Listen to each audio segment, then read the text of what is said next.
በፈቃደ አቡሁ ወረደ ሀበ ማርያም ታንገደ በድንግልና ንጹሕ እግዚአብሔር ተወልደ። በአባቱ ፈቃድ ወረደ ከድንግል ማርያም ዘንድ ሰው ሆነ። በንጹሕ ድንግልናዋ እግዚአብሔር ተወለደ። በጎለ እንስሳ ተወድየ በእንስሳት በረት ተጣለ። አይገርምሽም? ፍቅር እኮ ከመሬት እስከ ሰማይ የሚደርስ ገመድ ሆኖ ፍቅር ሰሃቦ ለወልደ ኃያል ፍቅር ኃያል ወልድን ስቧ መጡ እመንበሩ ከማን ከዙፋኑ ወአብጾ እስከ ለሞት አምጥቶም እስከ ምን አደረሰው? እስከ ሞት ድረስ አደረሰው። ዮም ፍስሐ ኮነ። ሰማይን ደመና የሚያለብሰው ማን ነው? የአሜሪካ መንግስት ነው። ዘይገለበቦ ለሰማይ በደመና ይገርማል እኮ በአጽር ተጠብለለ ላይ ተጠብለለ። ሰማይን በደመና የሚጋርደው አምላክ በጨርቅ ተጠቀለለ ይላል። አይገርምሽ?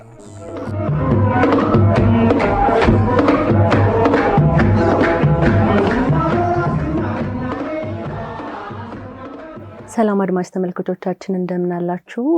ለክርስትና እምነት ተከታዮች በሙሉ እንኳን ለገና በዓል በሰላም አደረሳችሁ እያልን በልዩ የበዓል ዝግጅት አንድ እንግዳን ጋብዘናል። እንግዲህ እኔ ከማስተዋወቄ በፊት እርሳቸው ራሳቸውን ያስተዋውቁልናል። በቅድሚያ ግን በክርስትና እምነት ተከታዮች ዘንድ ስለሚከበረው የገና በዓል ለማውራት ፈቃደኛ ሆነው እዚህ ስቱዲያችን ድረስ ስለመጡልን እጅግ አድርገን እናመሰግናለን። እንግዲህ ለአድማጭ ተመልካቾቻችን ራስዎን ያስተዋውቁልንና ወደ ጥያቄዎቻችን እናልፋለን። በስመ አብ ወወልድ ወመንፈስ ቅዱስ አሐዱ አምላክ አሜን። በስሜ መልአከ ታቦር ኃይለ ኢየሱስ ፈንታሁን ይባላል። የሥራ ድርሻዬ በአዲስ አበባ ሀገረ ስብከት የይራድ መካነ ሰላም ቅዱስ ሚካኤል ቤተክርስቲያን የትርጓሜ መጻሕፍት መምህር ነኝ። ከዚህ በመቀጠል እንደ ኢትዮጵያ ዘመን አቆጣጠር በኢትዮጵያ ካላንደር መሰረት በዓለ ልደትን ለምናከብር ሁሉ ለሁሉም የኢትዮጵያ ኦርቶዶክስ ተዋሕዶ ቤተክርስቲያን ሃይማኖት ተከታዮች በቅድስት ሀገርና በመላው ዓለም ለምትገኙ እንኳን ለብርሃነ ልደቱ በሰላም አደረሳችሁ አደረሰን እላለሁ። እንኳን አብሮ ደረሰን። በድጋሚ አመሰግናለሁ መልአከ ታቦር ኃይለ ኢየሱስ ፋንታሁን፣ እግዚአብሔር ያክብርልን እዚህ ድረስ ስለመጡልን። እንግዲህ በመላው የክርስትና እምነት ተከታዩ ዘንድ በየዓመቱ ታኅሳስ 29 ቀን በአራት ዓመት አንዴ ደግሞ ታኅሳስ 28 ቀን የገና በዓል እንደሚከበር ይታወቃልና እንግዲህ ትንሽ ስለሱ ልናወጋ ነው እዚህ ድረስ የመጡልን ያስጠራኖት። በክርስትና እምነት ተከታዩ ዘንድ የገና በዓል አከባበር ሃይማኖታዊ ስርዓቱ ምን ይመስላል ከሚለው እንነሳና ወደ ሌሎች ጥያቄዎች እናልፋለን። እሺ፣ ቅድም መግቢያ ላይ በኢትዮጵያ ዘመን አቆጣጠር ስል ያው ለሁሉም ሰማያን ግልጽ ይመስለኛል። በአውሮፓውያን አቆጣጠር ያው በዓለ ልደት ታኅሳስ 16 ነው እንደሚከበረው፣ በእኛ ደግሞ ያው ይታወቃል። አሁን ከጥያቄው አንቺም እንዳነሳሽው ከአራቱ ክፍለ ዘመናት ወይም ከአራቱ ዓመት ሶስቱን ዓመት በቋሚነት በ29 ይከበራል። ከአራቱ ዓመት ደግሞ በአንደኛው ወይም በዘመነ ዮሐንስ በ28 ይከበራል። እንግዲህ ይህን በዓል እንደ ኢትዮጵያ ኦርቶዶክስ ተዋሕዶ ቤተክርስቲያን አከባበር ስናከብር ወይም ቤተክርስቲያን ስታከብረው በዓሉን ከማክበራችን በፊት ለ44 ቀን ጾም አለ። ማለትም ከህዳር 15 እስከ ታኅሳስ 28 ቀን ጾም ነው። በ28ኛው ቀን በዓለ ልደትን የሚያበስር ጠዋት 1 ሰዓት እስከ 1 ተኩል ባለው ደወል ይደወላል። በ28 ማለት ነው። ያ ደወል የሚደወልበት ምክንያት የልደትን ዋዜማ ለመቆም የግድ ሊቃውንቱ አገልጋዮች ሁሉ የሚሰበሰቡት በደወል ነው። አሁን ዛሬ ሁሉም በየእጁ ሰዓት ቢያስርም ሞባይሉ መራሱ ሰዓት ነው ቢያገለግለውም ደወል ግን አይቀርም፣ የግድ ነው አዋጅ እስከሆነ ድረስ ማለት ነው። ከዛ ከ2 ሰዓት ጀምሮ እንግዲህ እኔ በማውቀው ቤተክርስቲያን ወይም በማውቃቸው ቤተክርስቲያናት እንደውም በአጋጣሚ ኢየሱስ በሚባል ደብር ለብዙ ዘመን ስለቆየሁ በሁለቱ ማለት ነው እዛ ስርዓት ተነስቼ ብናገር ሁሉንም ሀሳቤን ይገልጸዋል ብዬ አስባለሁ። ከ2 ሰዓት ጀምሮ እስከ 8 ሰዓት አካባቢ 28 ገሃድ ስለሆነ የልደት ዋዜማ ይቆማል። የዋዜማው መጀመሪያ ደግሞ የመጀመሪያው የሚያበስረው ሰብአ ሰገል የሚባሉት ወይም የጥበብ ሰዎች ከምስራቅ ሀገር ተነስተው ጌታችን ኢየሱስ ክርስቶስ ወደ ተወለደበት ቦታ እጅ መንሻ ይዘው እንደሄዱ ያን የሚናገር ነው። ቃል በቃል ቅዱስ ያሬድ የማቴዎስ ወንጌል ምዕራፍ 2 ጠቅሶ እምሩቅ ብሔር አምጽኡ ሎቱ አማሁ ወርቅ ከርቤ ወስሂን፣ ከሩቅ ሀገር ከምስራቅ ሀገር አቅጣጫ እጅ መንሻውን ወርቁን ዕጣኑን ከርቤውን አመጡለት ብሎ ማቴዎስ የጻፈውን ቅዱስ ያሬድ በዜማ በልደት ድጓ ደርሶታል። በዚህ ነው የሚጀምረው። ከዛ በኋላ ያው ሙሉ እንዳለ በነገራችን ላይ መጽሐፍ ቅዱስ ነው። በሉቃስ ወንጌል ደግሞ ምዕራፍ 2 ላይ በተወለደበት ሰዓት የት እንደተወለደ ድንግል ማርያም የት እንዳስተኛችው የሚናገር ነገር አለና እዛ አስከበቶ እሙ ውስተ ጎልእምን በተወለደ ጊዜ እናቱ ቅድስት ድንግል ማርያም ውስተ ጎልእምን ማለት በከብቶች በረት አስተኛችው። ከደነት እሙ ቆጽለ በለሶን እንግዲህ ብርሃን የሚጎናጸፍ አምላክ ብርሃን የባህሪውን አምላክ እናቱ ቅድስት ድንግል ማርያም በለሶን የሚባል ቅጠል አለበሰችው። ወትቤሎ እሙ መድኃኔ ዓለም በወለደችው ጊዜ ማን ብላ ጠራችው? መድኃኔ ዓለም ኢየሱስ አማኑኤል መድኃኔ ዓለም ብላ ጠራችው። የነብዩ አነጋገር አለ፣ የማቴዎስ አጻጻፍ አለ፣ የቅዱስ ያሬድ ትርጓሜ አለ። ከዛ ምልጣን የሚባል አለው። ሲመለጠን ደግሞ አሁንም እናቱ ድንግል ማርያም በበረት አስተኛችሁ በለሶን የሚባል ቅጠል አለበሰችው ብሎ ወትቤሎ እሙ መድኃኔ ዓለም ዮም ተወልደ ከሳቴ ብርሃን ዮም ተወልደ መድኃኔ ዓለም ብርሃንን የሚገልጥ የዓለም መድኃኒት የሚሆን ዛሬ ተወለደ የሚል ነውና ይህ ዋዜማ መጀመሪያ ይቃኛል። ከዛ በኋላ ይመራል፣ መሪ ያለው። ከዛ ይዘመማል። ዝማሜ የሚባል አለ፣ የተለየ ነው። በተለይ የተክለ አቋቋም የሚባል አለ፣ ልዩ ነው። ከተዘመመ በኋላ በግራና በቀኝ ምልጣን አለው። መሪው መሀል ላይ ሆኖ ይመራል። ከዛ ተረኛው በቀኝ ሆኖ ያነሳል፣ በግራም ሆኖ ያነሳል። ከዛ በኋላ ይህ ዝማሜው ካበቃ በኋላ ማንሻለው ይጸነጸላል፣ ይመረገዳል፣ ይጸፋል። እንዲህ ያለ መጨረሻ በቸብቸቡ ይጠቃለላል። ይህ ካለቀ በኋላ ደግሞ 4 ቅኔዎች አሉ። ቅኔ በየዓመቱ አዲስ ነው። የመጀመሪያዎቹ 3ቱ የቅኔ አይነቶች ዋዜማ ይባላሉ። 4ኛው ዘኢዜ ይባላል። ከዛ በኋላ የተወለደበት ምክንያት ሁሉ ዝርዝር አድርጎ የሚናገር ሥርዓተ ማኅሌት የተዘጋጃለ። በመጨረሻ በዋዜማው ማጠቃለያ ግን የሚገርመኝ ቃል አለ። ይዜንን ትለዋለ ሰላም ነው የሚል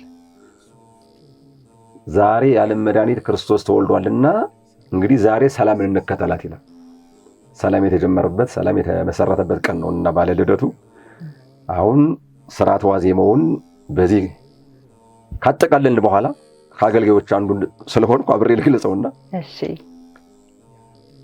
በደብሩ ሰበካ ጉባኤ እና በአጥቢያው ሕዝበ ክርስቲያን የተዘጋጀ ዋዜማ ቆመው ለዋሉትና አሁንም ባለ ልደትን ለማክበር መጥተው ለሚያድሩት የቤተክርስቲያን ሊቃውንት የሚቀርብ ማዕድ አለ። ያው በ28 ጾም ነው። ያችን የቀረበላቸውን ነገር ከቀመሱ በኋላ ሳይተኙ ማታ ከ12 ተኩል እስከ 1 ሰዓት ባለው ደወል ይደወላል። 12 ተኩል ከተደወለ 1 ሰዓት ላይ ማኅሌቱ ይጀመራል። 1 ሰዓት ላይ ከተደወለ 1 ሰዓት ተኩል ላይ ይጀመራል። 30 ደቂቃ መሰብሰቢያ ናት። እንዲህ እያለ ከመጀመሪያው እስከ መጨረሻው የተዘጋጀ ቃል እግዚአብሔር አለ። በቃ ይህም በል ተብሎ የተዘጋጀ ስላለ ያ የቃል እግዚአብሔር ክፍል በቅዱስ ያሬድ አማካኝነት የተደረሰው ሙሉ ሌሊቱን ሲዘመር ያድራል። በኋላ የልደት ቅዳሴ፣ የጥምቀት ቅዳሴ፣ የትንሣኤ ቅዳሴ ሌሊት ነው። የሶስቱ ማለት ነው። የልደት፣ የጥምቀት፣ የትንሣኤ ታቦት ወጥቶ በሚታወድበት በተለይ ወደ ክፍለ ሀገር ስንሄድ ማኅሌቱ እስከ 10 ሰዓት ይቆያል። በዓመት 1 ቀን የሚባል ቃል እግዚአብሔር ስለሆነ 6 ሰዓት ቅዳሴ ከተገባ ያኛው ማኅሌት ሊቋረጥ ስለሚችል በኢትዮጵያ ቤተክርስቲያን በነገራችን ላይ ሰዓት ነው እንጂ የሚያልቅ ቃል እግዚአብሔር አያልቅም። ሰዓት ያልቃል። ስለዚህ አጣጥሞ እንዳካባቢው ሁኔታ አዲስ አበባ 6 ተኩል ላይ ወይም 6 ሰዓት ቅዳሴ ሊገባ ይችላል። በክፍለ ሀገር ግን እስከ 10 ሰዓት ማኅሌቱ ተቆሞ 10 ሰዓት ቅዳሴ ይገባል። ቅዳሴው ከ12 እስከ 12 ተኩል ባለው ይጠቃለላል። ቆራቢው ብዙ ነው። የልደት ሥርዓተ ቅዳሴው ከተጠቃለለ በኋላ ሁሉም ማኅሌት ላይ ያለው ነገር ሁሉ ከተጠቃለለ በኋላ ታቦተ ሕጉ ይወጣና ይታወዳል። እንግዲህ ያው የተለያዩ ሚዲያዎች የቅዱስ ላሊበላን ቤዛ ኩሉን እንዴት እንደሚያስተላልፉት ይታወቃል። እኛ ውስጥ ላይ ያለነው እናውቀዋለን። ስለዚህ በዚህ መልኩ የኢትዮጵያ ኦርቶዶክስ ተዋሕዶ ቤተክርስቲያን ለእያንዳንዱ ሰዓት ቃለ እግዚአብሔር ቀምራ አዘጋጅታ ባለ ልደቱን በዚህ መልኩ ታከብረዋለች። በጣም የተለየ እውነት ለመናገር የኢትዮጵያ ኦርቶዶክስ ተዋሕዶ ቤተክርስቲያን ሰማይ የምትመስልበት ቀን ነው ያን ቀን። መሬት ብቻ ሳይሆን ሰማይ። ምክንያቱም ቤተክርስቲያን በምድር ያለች የእግዚአብሔር ገነት ናት ይላል ቅዱስ ሳዊሮስ ዘስሙናይ። በልደት ቀን ግን ቅዱስ ያሬድ ዮም ቤተልሔም ትትመሰል ሰማይ ይላል። ዛሬ ቤተልሔም ሰማይን ትመስላለች ይላል። እውነት ነው። ቤተልሔም በልደት ቀን ምንድን ነው የመሰለች? ሰማይ። በሰማይ ፀሐይ ትወጣለች። በቤተልሔም የወጣው ፀሐይ ግን የማይጠፋ ፀሐይ ነው። በደንብ አድርጎ ነው የገለጸው። እና ለመግቢያ ያክል ይህን ካል ወደ ቀጣዩ ብንሄድ። እሺ፣ በጣም ለጆሮ እንዲጣፍጥ አድርገው ነው እየነገሩን ያለው። እሺ፣ ወደ ቀጣዩ እናለፍ። ደግሞ እንግዲህ በደንብ ስለ ሃይማኖት ስርዓቱ ምን ይመስላል የሚለውን ነግረውናል። የእምነቱ ተከታዮችስ ከክርስቶስ መወለድ ጋር በተገናኘ ምን መማር አለባቸው?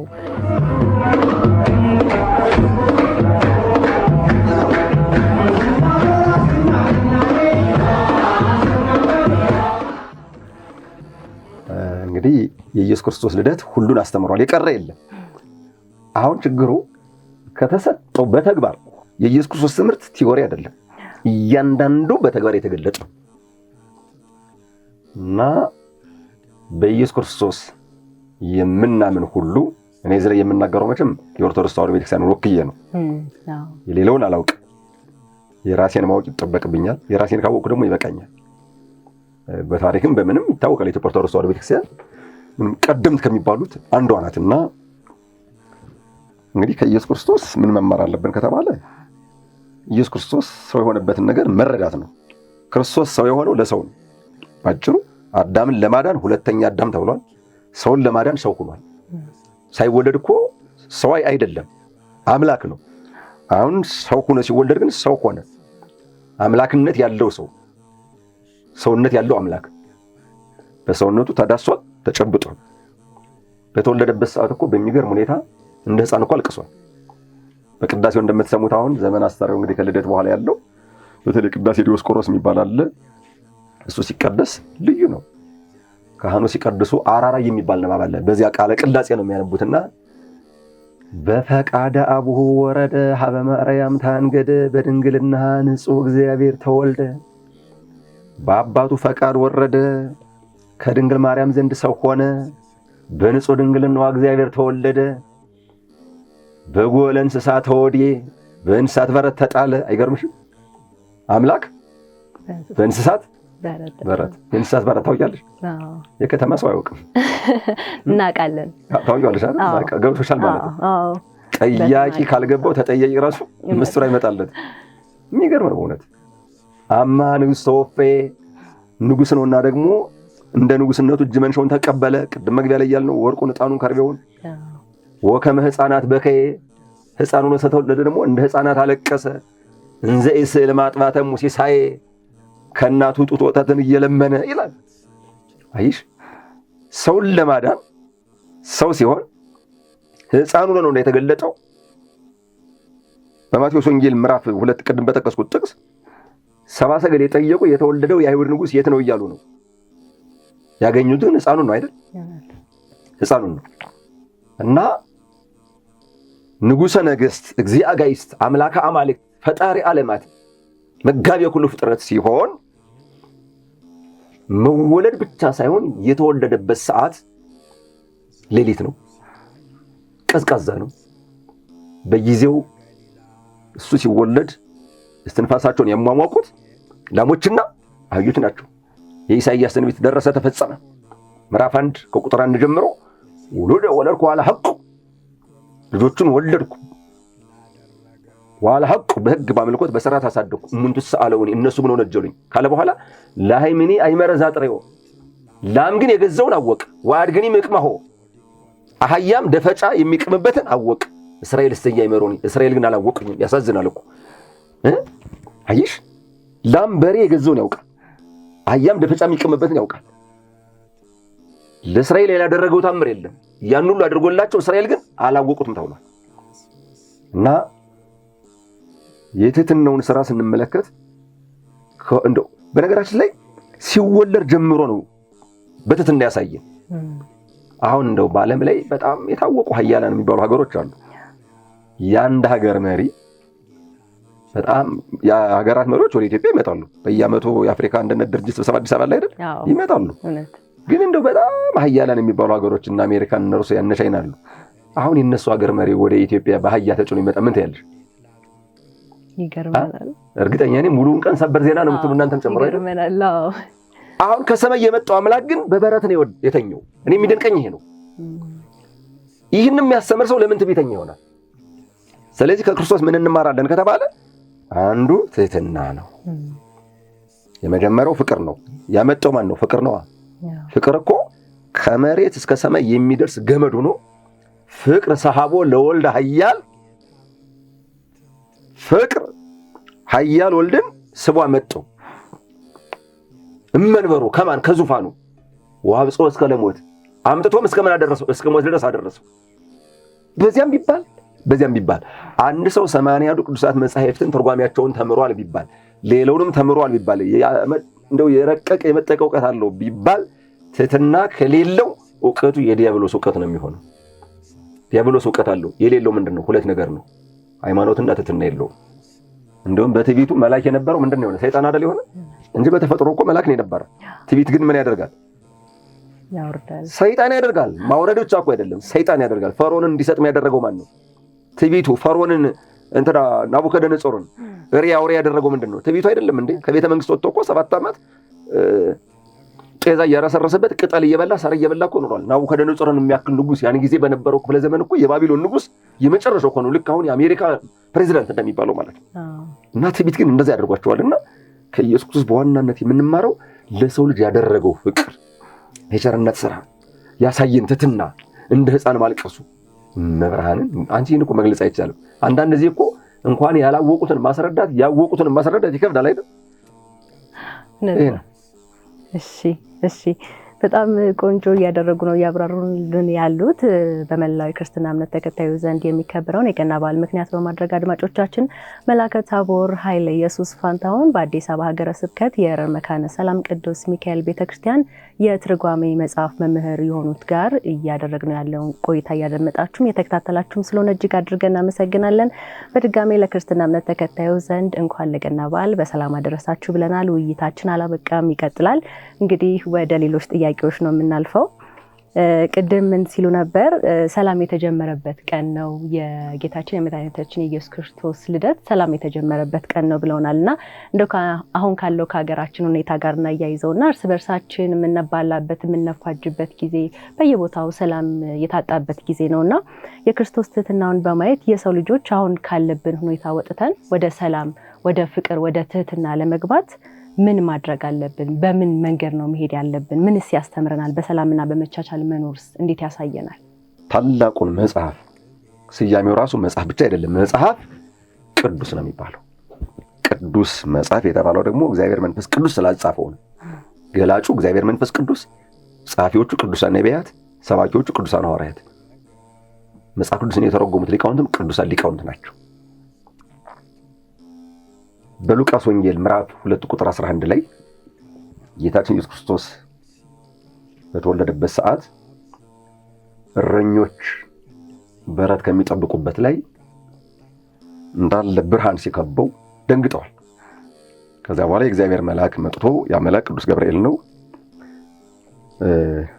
አብስሯቸዋል፣ አረጋግቷቸዋል። ምን ብሎ ይትፍሩ ሆኖ ወሎት እናንተ እረኞች አትፍሩ፣ ወናሁ ዜንወክሙ አብየ ዜና ፍስሐ ዘይከውን ለክሙ ወለኩሉ ዓለም፣ ለእናንተና ለዓለም ሁሉ የሚሆን ደስታ እነግራችኋለሁና አትፍሩ ብሎ ነገራቸው፣ አረጋጋቸው፣ ብስራት ነገራቸው። ለድንግል ማርያም ጽንሰቱን፣ ለእረኞች ልደቱን አብስሯቸዋል። አብሳሪ መልአክ ነው ቅዱስ ገብርኤል። ከዚያ መልአክ ጋራ ብዙ የሰማይ ጭፍሮች መጡ ይላል። መጥተው ቤተልሔም በተገኙበት ሰዓት በዚች ምድር የመጨረሻ የተናቁት በዚያን ሰዓት ከብትረኞች ናቸው። እንግዲህ ከብትረኛ መቼም ገዳ ፊደል አልቆጠሩም። ስራቸው ምንድነው? ከብት መጠበቅ ነው። ከሰማይ ደግሞ ከሁሉ በላይ የሆኑት መላእክት መጡ። ከነሱ በላይ እግዚአብሔር ብቻ ነው። ምክንያቱም የነሱ ፈጣሪ ወደዚህ ዓለምን ለማዳን ስለመጣ ወርደው ቤተልሔም ላይ ከላይ የመጡት መላእክት ከታች የተገኙት ኖሎት ምንድነው ያሉት? ስብሐት ለእግዚአብሔር በሰማያት ወሰላም በምድር ስምረቱ ለሰብእ። አዋጅ እኮ ነው። በምድር ግን ብዙ ነገር ስላለ ምን ያስፈልጋል? ሰላም ያስፈልጋል። ሰላም በሰማያት አላሉ። በዚህ ንባብ በሰማይ ምስጋና ነው፣ በምድር ግን ሰላም ብለው ነው በጋራ ያመሰገኑ።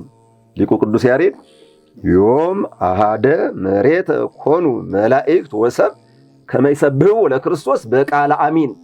እነሆ ዛሬ መቼ ታኅሳስ 29 ኢየሱስ ክርስቶስ በቤተልሔም በተወለደባት ቀን መላእክትና እረኞች አንድ ሆኑ፣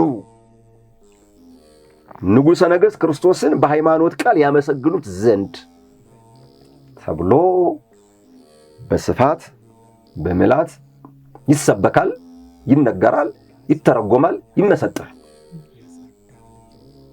ክርስቶስ ሰላምን የመሰረተበት ቀን፣ ሰላምን ያወጀበት ቀን፣ ክርስቶስ የተወለደባት ቀን እኮ ዘመኑንም ቀይረዋለች። ከዚያ በፊት የነበረው ዓመተ ፍዳ ዓመተ ኩነኔ፣ ክርስቶስ የተወለደበት ቀን ምንድነው የተባለ? ዓመተ ምሕረት አይደል? ይኸውልሽ በምሕረት ዘመን መዓትን ማን አመጣው? በሰላም ዘመን ጭቅጭቅን፣ ጦርነትን፣ እርስ በርስ መለየትን ማን አመጣው? ክርስቶስ ሲወለድ እኮ 7 ነገሮች አንዱ ነዋል። ሰውና እግዚአብሔር፣ ሰውና መላእክት፣ ነፍስና ስጋ፣ ሕዝብና አሕዛብ ተተንተኑ ሲቆጠሩ 7 ናቸው። ሰውና እግዚአብሔር የታረቁበት ቀን፣ ሰውና መላእክት የታረቁበት ቀን፣ ነፍስና ስጋ የታረቁበት ቀን፣ ሕዝብና አሕዛብ። 70 ሰገል እኮ ከሩቅ ምስራቅ የመጡት ከፋርስ ነው። በእርግጥ አንዱ ኢትዮጵያዊ ነው ይባላል፣ ትክክልም ነው። በመዝሙር 71 ቁጥር 10 ላይ ከሚሰበከው መስባክ የልደት ይሰበካልና አንዱ ኢትዮጵያዊ ንጉሥ ነው፣ ባዚን ይባላል። እጅ መንሻ ካቀረቡት አንዱ እሱ ነው። ኢትዮጵያ ከበረከተ ልደቱ የተሳተፈች ሀገር ናት። የሚገርም እኮ ነው በእውነት። እና ይህን በደንብ ስንመረምረው ይህ ሁሉ አዋጅ ታውጆልን ኢየሱስ ክርስቶስ በተግባር አሳይቶን እኛ መጽሐፍ ቅዱስን ይዘን የምናስተምር ሰዎች ዓለም አቀፍ መጽሐፍ ቅዱስ ይዘን ስለ ጎጥ እናስተምራለን፣ ስለ መንደር እናስተምራለን። በጣም ያሳፍራል እኮ በእውነት ያሳፍራል። መጽሐፍ ቅዱስ ይዞ ዘረኝነትን ማስተማር እኔ እንጃ ከሁሉ ያሳዝናል። በጣም የሚያሳፍር ነገር ነው። 3 ነገሮች አልገቡንም። 3 ነገሮችን በትክክል ስንረዳ ኢየሱስ ክርስቶስን መምሰል እንችላለን። አንደኛው ክርስትናን አልተረዳንም። ሁለተኛው ሰው የሚለው ወይም ሰብአዊነትን አልተረዳንም። ሶስተኛው ኢትዮጵያዊነትን አልተረዳንም። ይህ ማለት አንድ የዘመናዊ ትምህርት የሚማር ተማሪ ክፍል ውስጥ ገብቶ የሚማረውን ትምህርት ሁሉ 0 ቢያመጣ ምንድነው የምትይ? ሰነፍ የሚለው ይገልጻል። ይሄ እኮ ከባድ ነው። እውነት ነው። ሙሉ 0 ካመጣ ከባድ ነው። በተለይ ለምሳሌ አሁን እኔ እንደሚገባኝ ሂሳብ 0 ቢያመጣ፣ እንግሊዝኛ 0 ቢያመጣ፣ ባዮሎጂ 0 ቢያመጣ፣ እነዚህ ጠንካራ እንዳለው ኬሚስትሪ፣ ፊዚክስ ምናምን የመሳሰሉት እንደው ብዙ አልተማርኩም፣ ግን ሐሳቡ ይገባኛል። የተወሰነ ቆጥር ያለው 0 ቢያመጣ ወይም ኤፍ ቢያመጣ ምንድነው? አሁን እኮ ይኸውልሽ በሚያሳፍር ሁኔታ የክርስትና ሃይማኖት ተከታዮች ተብለን በተግባር ግን 0 ነን። እንደውም ያለ ጸጉር መኖር ይቻላል፣ ያለ ራስ ግን መኖር ይቻላል?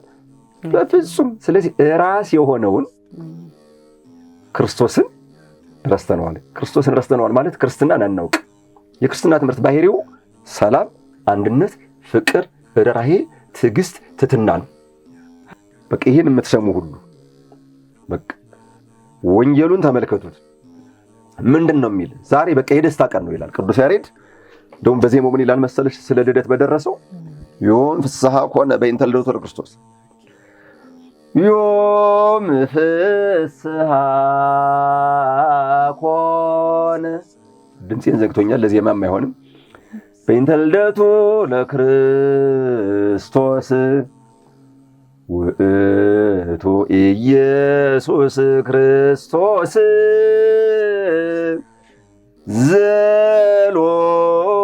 ዘሎቱ ሰብአ ሰገል ሰገዱሎቱ አማን መንክር ስብሐተ ልደቱ። መብራን እንዴት ይገርምሻል! ድምጽ ያለው ሰው ሲለው እኮ የተለየ ነው የተርጓሚው ነው የሚገባኝ። ዮም ፍስሐ ኮነ በእንተ ልደቱ ለክርስቶስ። ዛሬ ኢየሱስ ክርስቶስ ስለተወለደ ስለ ክርስቶስ ልደት ደስታ ሆነ። በደስታ ቀን ተፈናቃዮች እያለቀሱ ነው። ሲያበሉ ሲያጠጡ የነበሩ እየለመኑ፣ ቤት የነበራቸው ማደሪያ አጥተው የሚሰቃዩ፣ ያን ጊዜ ኢየሱስ ክርስቶስ ሲወለድ ማደሪያ የላቸውም እንደተባለው ሉቃስ በወንጌሉ እንደጻፈው ዛሬም ቤት የነበራቸው ማደሪያ ያጡ እሱ ጽራሪያም ቤቱ የሆነ ወደዚህ ዓለም ሲመጣ ማደሪያ ያጣ በምን ተወለደ በበረት ይገርማል እኮ ውቱ ኢየሱስ ክርስቶስ እሱ ኢየሱስ ክርስቶስ ነው ከማን ከድንግል ማርያም ንጉስ ነውና ምን ሆነ ሰብአ ሰገል ሰገዱለት ሰብአ ሰገል ነገስታት እኮ ናቸው ማንቲሱማር በዲዳስፋ ሜልኩ የሚባሉ ሶስቱም እኮ ነገስታት እኮ ናቸው በህፃንነቱ ነገስታት የሰገዱለት ብቸኛው ማን ነው ኢየሱስ ክርስቶስ ስለዚህ ምንድነው ይገርማል እኮ በእውነት እጅ መንሻ መጡለት ሰገዱለት መንክር ስብሐተ ልደቱ የልደቱ ምስጋና ድንቅ ነው እጹብ ነው ህፃኑ ነው የተመሰገነ ነብዩ ኢሳይያስ በትንቢቱ እንደተናገረው አስቀድሞ ምዕራፍ 7 ላይ ተናግሯል ምዕራፍ 9 ላይ ተናግሯል ህፃን ተወልደ ለነ ወልድ ተወለደ ህፃን ተወለደልን ወንድ ልጅ ለኛ ተሰጠን የሰላም አለቃ አይደል ያለው የሰላም አለቃ ኃያል አምላክ የሰላም አለቃ የምን አለቃ ኧረ ተው ኢየሱስ ክርስቶስ የሰላም አለቃ ነው ከኢየሱስ ክርስቶስ በላይ አለቃ አለ እንዴ አለ የሰማይም የምድርም አለቃ ማን ነው የሰማይም የምድርም ንጉስ ማን ነው የዚች ዓለም ነገስታት የሚገዙ በምድር ብቻ ነው ሰማይ መግዛት ይችላሉ ይችላሉ ደቂቃ መግዛት ይችላሉ በጭራሽ በሰማይም በምድርም ያለውን የሚገዛ እውነተኛው የሰላም አለቃ የሰላም ንጉስ የሰላም ጌታ ማን ነው ኢየሱስ ክርስቶስ የሰላም አለቃ ሊቀ ካህናት ኃያል አምላክ ድል እንዳይነሱት አምላክ ነው ረባሽ ነው እንዳይባል የሰላም አለቃ ነው አይ ለነገስታት ብቻ ያደላ እንዳይባል ሊቀ ካህናት ነው የካህናት አለቃ ነው እንደዚህ እኮ ነው ይሄን ሁሉ ተገነዘበ ሰው አሁን መጽሐፍ ቅዱስ ይዞ ይሄን የሚያነብሰው ከኢየሱስ ክርስቶስ መማር ያለበት ትህትናን ፍቅርን ርህራሄን እንጂ ጭካኔን ምን አመጣው አይመጥንም እናስተውል የኋላ ኋላ ከማን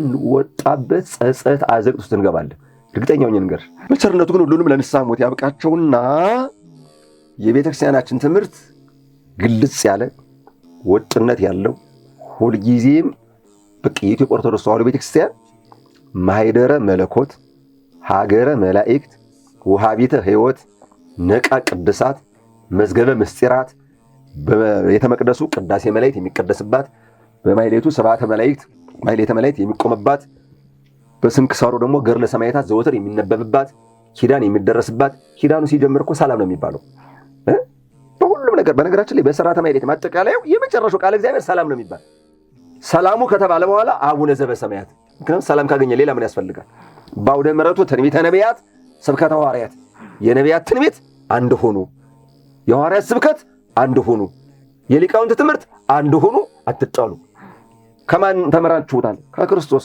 ምኑን አሳየን እንዴ ሰው ሰው ሆነ ሰውን ለማዳን ሰው ሆነ የተሰደደውን ለመመለስ ተሰደደ ራቁቱን የነበረውን አዳምን የብርሃን ልብስ ለማልበስ ራቁቱን ተሰቀለ ለዓለም ሁሉን እንዴ ሰማይን ደመና የሚያለብሰው ማን ነው የአሜሪካ መንግስት ዘይገለበው ለሰማይ በደመና ይገርማል እኮ ባጥር ተጠብለለ ሰማይን በደመና የሚጋርደው አምላክ በጨርቅ ተጠቀለለ ይላል አይገርምሽ ወተወድ የንጉሠ ነገሥት ውስጠጎል የነገስታት ንጉስ በበረት ተጣለ ይላል ይህ እኮ ምን ጎልዶ ያልሰማነው አለ ያልተማርነው አለ በተለይ ባለንበት የሶሻል ሚዲያ ዘመን በእርግጥ ሰው መርጦ የሚሰማው ክፉን ይገርምሻል አሁን አይታችሁ ከሆነ አንዳንድ የሆነ ነገር ይተላለፍና በተሻለ ኮሜንቱን ስታዩት የሚሰማ ፖለቲካ ብቻ ነው ፖለቲካ ለንስሐ ያበቃም እሺ ለንስሐ ያበቃም ለስጋው ደግሞ ያበቃ ለንስሐ ያበቃ ፖለቲካ ደግሞ ያለ ተንኮል የነጮች እርዳታና ፖለቲካ ያለ ተንኮል አይመጣም የቤተክርስቲያን ትምህርት ግን ንጹህ መሆን አለበት ቢያስ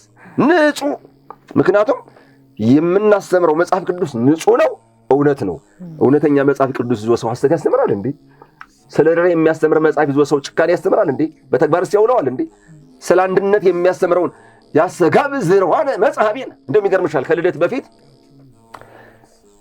ኖላዊ የሚባል አለ ብርሃን የሚባል አለና ብርሃን ከሚባለው መዝሙር አንዱ የሚለው ምንድነው ያሰጋብ ዝርዋነ መጽሐፍ ያሰጋብ ዝርዋነ መጽሐፌን የተበተነውን ይሰበስብ ዘንድ ወደኛ መጣ አይሽ የተበተነውን አሁን መላ ኢትዮጵያውያን ከምስራቅ እስከ ምዕራብ ከሰሜን እስከ ደቡብ አንድ ቢሆኑ ደስ አይልሽም ሁላችንም ደስ አይለንም መለያየት የትኛው ቦታ ላይ ነው ደስ የሚያሰኝ መለያየት ያሳንሳል ማነስም ያስጠቃል የክርስቶስ ትምህርት ደግሞ ያስተማረው አንድነት ነው ለመላው ዓለም እኮ ነው የቤተክርስቲያን ትምህርት ወይፈኑ ኃይለ ወምሕረት ለኩሉ ዓለም እኮ ነው ለዓለሙ ሁሉ ይቅርታው ምሕረቱን ይላክልን ተብሎ ነው የሚጸለየውና እንደው ጥያቄሽ ገብቶኝ ከሆነ እኔ የምረዳውና የማስረዳው በዚህ ልክ ነው። እሺ በጣም እናመሰግናለን መላከ ታቦር ኃይለ ኢየሱስ ፋንታሁን፣ እንደው በደንብ ነው ያብራሩልን። እኔም ጊዜ ኑሮኝ ከዚህ በላይ ብናወራ ጥሩ ነበር። ያው የጊዜው እጥረት ነው። በመጨረሻ እንግዲህ ለአድማጭ ተመልካቾቻችን የእንኳን አደረሳችሁ መልእክት ያስተላልፉልንና ፕሮግራማችን እንዘጋለን። ቅድም መግቢያ ላይ እንደተናገርኩት በቅድስት ሀገር ኢትዮጵያ እና በመላው ዓለም ለምትገኙ ለሁላችሁም የኢትዮጵያ ኦርቶዶክስ ተዋሕዶ ቤተክርስቲያን ሃይማኖት ተከታዮች እንኳን በሰላም አደረሳችሁ አደረሰን። ለብርሃነ ልደቱ በሰላም ያደረሰን አምላክ ለብርሃነ ጥምቀቱ ደግሞ በሰላም እንዲያደርሰን የልዑል እግዚአብሔር አምላክ ቅዱስ ፈቃዱ ይሁንልን።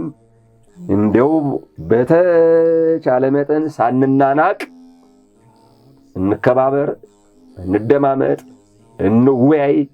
ኢትዮጵያ የኛ ናት። የኛን እናት ደግሞ እንውደዳት፣ እናክብራት። መልአከ ታቦር ኃይለ ኢየሱስ ፋንታሁን በአዲስ አበባ ሀገረ ስብከት የረር መካነ ሰላም ቅዱስ ሚካኤል ቤተክርስቲያን የትርጓሜ መጽሐፍ መምህር ስቱዲያችን ድረስ መጥተው የገና በዓል ሃይማኖታዊ አስተምሮ መልእክቱ ምን ይመስላል፣ እኛስ የሰው ልጆች ምን መርማር ይገባናል የሚሉና በሌሎች ሀሳቦች ዙሪያ ሰፋ ያለ ማብራሪያ ስለሰጡን እጅግ አድርጌ ያመሰግናለሁ።